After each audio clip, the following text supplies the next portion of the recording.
Hey, I'd like to welcome you to another episode of Mission Matters. My name is Adam Torres, and if you'd like to apply to be a guest on the show, just head on over to missionmatters.com and click on Be Our Guest to Apply. All right, so today I have Leslie Carmen on the line, and she's founder of Carmen Care, and she was also attended the Milken Global Conference in Beverly Hills, California. So today's interview will be added to that interview series.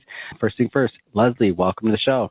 Thank you so much, Adam, and thank you for having me on. It's really a pleasure, and I'm excited to share our story. Fantastic. And I do want to get into Carmen Care. We'll also get into your work. And just to get us kicked off, though, starting with the Milken Conference. So this is, I think, my fourth year going now. And, you know, every year this is just one of the highlights of my year. We get great interviews from it, cover amazing stories. Is this your first time there? Have you been in the past? Talk about maybe your experience. Sure. So it was my first time there, and we were part of the wellness garden that was out there for all the participants. So after they've had a long, stressful day or they've been inside sitting for a long time, they could come out to the wellness garden, and there were people there doing massages, Reiki, these beds that energized you again. And we were there doing laser therapy for people who had pain. And we treated probably over 90 people. We were nonstop treating. I had Allison there with me as well. And it was very well received, and we had a blast. It was so nice because we were a whole team of people. Everybody was so supportive, and the people that came to us were just so informative and nice. And here we were, you know, treating the CEOs of huge companies, and they were just so nice and easygoing and loving. And it was just the most beautiful 3 days that we've spent. And we were just talking together, Allison and I today, we're saying, wow, we really miss that. We really hope we can go there again next year. It was such a beautiful event. That's amazing. And I love talking to individuals that are attending for the first time, because my goal is, and I want more people to know about it so that, you know, more people get to participate. I feel like there's a lot of good work being done there, and the more individuals that participate and get involved, you know, there's a huge variety of people. And I didn't make it to the wellness garden. Now I got FOMO now, Leslie. See, now you've got to go. I got FOMO. I'm like, wait a minute, how did I miss that one? Gosh, I'm back. Busy doing interviews, and I'm working, and I don't know, everybody's over here getting wellness. I mean, I'm just... Right. Well, next year you got to come in. There's lots of good things there for you. I do. Well, let's get further into your work. So tell me a little bit more. I see you're a founder, of course. So tell me a little bit more about Carmen Care. Sure. So Carmen Care was founded after my daughter Lee had a disease called trigeminal neuralgia. So that's how this whole thing started. When she was 17 years old, she developed tooth pain. And this tooth pain didn't go away. Normally you can go to a dentist and he'll, you know, check things and see what's going on, but he couldn't find anything going on. Then we went to a neurologist, because that's what people are telling us, we should go to a neurologist, because there was nothing really wrong with her teeth, just the nerves. And they couldn't find anything either. So she ended up in the emergency room with this excruciating pain until then she was actually diagnosed in the hospital with this disease called trigeminal neuralgia. And the scary part of this is we didn't know that it existed. There are about 150,000 people a year that are diagnosed with this disease, but we had no idea what to do. Many doctors, like that neurologist, didn't uncover it either. So it's very difficult to diagnose. And so many people have different symptoms. Some people will have, you know, stabbing pain. Some people will have crushing in they feel their skull is being crushed.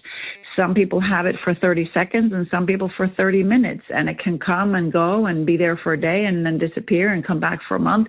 So it is so difficult to diagnose that many people, you know, commit suicide because the pain is so bad that they just can't take it anymore. So, so trigeminal neuralgia is also labeled as the suicide disease. So then when our daughter was diagnosed with this, you know, it's very, very scary for her, obviously. And then also as a mom, because a mom, you always want to protect your kids. And now here you feel, you know, what can I do? This is such a scary disease. And I just did a lot of surfing and I just didn't give up day and night. I just looked and saw there's got to be another way. There just has to be another way. I'm not going to do surgery. She was going to be a lifelong on medication, couldn't play ice hockey anymore, couldn't go out with friends. And she was just in bed on high doses of medication that made her like a zombie. And I was like, this is not happening. How old was she really roughly during this time, roughly? Sure, she was 17. She was 17 years old. Young. Wow. Yes. Strong, healthy girl. And when you look up trigeminal neuralgia, it normally is diagnosed in people that are over 50, but more and more younger people get this. Now that I'm involved in this, I see there are young kids. I mean, most of them are like 20, 30, that have this. So there's no hope. That's why I'm so happy to be on this show with you, because it's, share your mission, because my mission is now to be like, there is hope. Because once I did all this research, I found that laser therapy, which is a non-invasive therapy of laser light, when we used that on our daughter, she healed from it. And now it's been, what is it now? God, like 15 years that she's been pain-free and healed from it. And that's what sparked us to open up our clinic. Because when I knew that we found this healing with laser, I said, I can't go back to a regular job. I have to. This is my mission. I have to share it with the world and show that there is help and there is hope for a disease that is non-curable. So we opened up our clinic and we've been treating ever since. Now, we didn't just treat trigeminal. We also treat, knee pain, back pain, all these other things, because laser is non-invasive, very easy to use, works well with your body, and there are no side effects. And so that's what we've been doing. And my mission is to spread the word and to let people know that there is hope. You don't have to suffer on your own, and we're here to help you. Now, how long have you been on this mission? I know you mentioned your daughter was 17 when this started, but how long is this to present day? Yes, so she's 33 now. So we opened up, so she was diagnosed in 2011. Then in 2012, I started right away being on the mission of sharing this. And then in 2013, it took about 2 years to get all the finances and the education, everything I needed to open the clinic. And so since 2013, we've been on this mission and sharing this, but it's not getting out fast enough. I want people to hear this, but Roughly how many people have you treated up to right now? Probably about many years, but wow, that's I'd probably say about 50 people with trigeminal and over 4,000 patients in general. Wow. So you see the ratio is not a lot, 50 people versus 4,000. It's a very seldom disease. That's the thing. Yeah, and the other part is you said that it's very hard to diagnose. So correct. If you got a disease that you can't diagnose, and people have it, like what are the odds that somebody's going to catch it? And you said it comes and goes, right? So it's not exactly. So some people it's going to be fast, some people it's going to be wow. So for those individuals that as you build awareness around this, you mentioned it's not spreading fast enough. Why do you think that is? Like, what are some things that can be done to, spread more awareness? Well, I think things like what you're doing, podcast, that's amazing. That's, very thankful for that. And maybe a little bit more trust in the natural, because that seems to be a little bit sometimes the barrier where people think, well, I'm not a neurologist and, there's no hope. So why was, we would know this. If this would really help, there would be information out there. And unfortunately, that's just not true. I'm trying as hard as I can to spread the word. We have an Instagram page. We post about Lee's story all the time. And somehow it's just, people don't believe that a laser can actually help this disease, because I understand it. I mean, I really do. I understand this is labeled as the hardest disease to heal.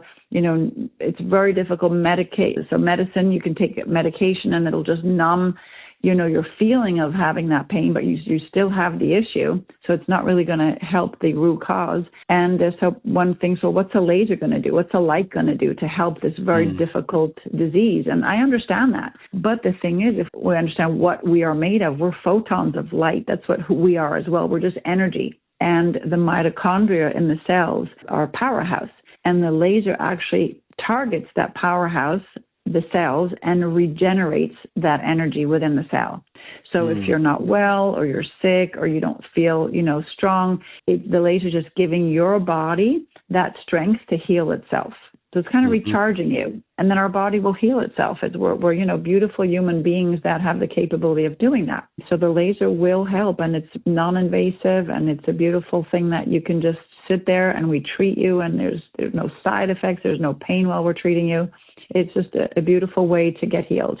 I've heard this from other things too. This is my first time talking about this specific disease, but when we think about laser therapy, laser treatment, why do you think it's so difficult for many to accept that can work? Like, where do you think that comes from?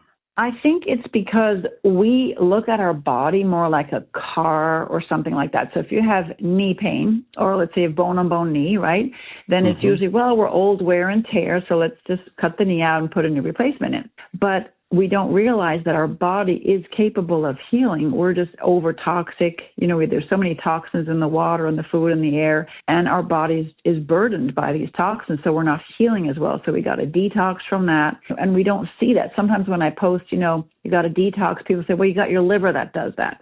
True, but we're overburdened with that.